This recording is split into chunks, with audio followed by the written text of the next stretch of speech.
आंदोलन करणाऱ्या शेतकऱ्यांना पोलीस बळाच्या जीवावर धरपकड करून ते काम जबरदस्तीने चालू करणे हा खऱ्या अर्थाने त्या लोकांवर अन्याय आहे। काही शेतकऱ्यांना आणि काही शिवसैनिकांनी आता यांनी ताब्यात घेतलेल्या पोलिसांनी, पण एका कॉन्ट्रॅक्टरसाठी जे काम करताय खऱ्या अर्थाने कायदा सुव्यवस्थेसाठी पोलिसांनी काम केलं तर बरं राहील।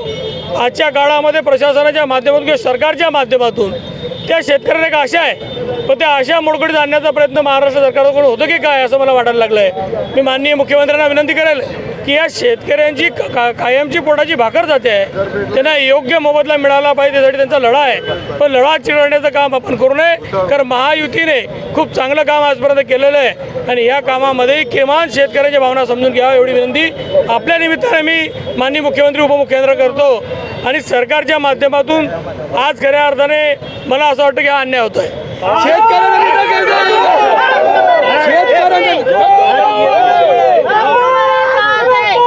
तुम्ही सत्तेमध्ये आज अटक करण्यात आलेली आहे, काय मी बाळासाहेबांचा सैनिक आहे। जिथे कुठे अन्याय होत असेल ते माझं सरकार असो की कोणाचं सरकार असो, आज या शेतकऱ्यावर अन्याय होतो, 250 शेतकऱ्यावर अन्याय होतो आहे। त्यांची जमीन मातीमोल पद्धतीत सरकार जबरदस्तीने घेत आहे, तर पैसे नाही घेतल्यावर मी ताबा घेतला आणि जबरदस्ती काम करत आहे। आंदोलन करणे हा माझा स्थायी भाव आहे आणि मी बालपणापासून शिवसैनिक आहे, त्याच्यामुळे आंदोलन मी करतो, सरकार माझं असो की विरोधातलं असो।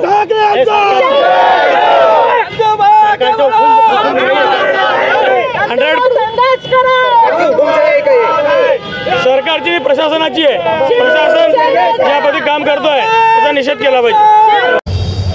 म्हणजे शासनाच्या आदेशाने काम चालू आहे हायवेचं मुक्ताईनगरला, त्याच्यामध्ये अडवण्याचे प्रयत्न केला म्हणून काही लोकांना पूर्वी ताब्यात घेतलेलं होतं।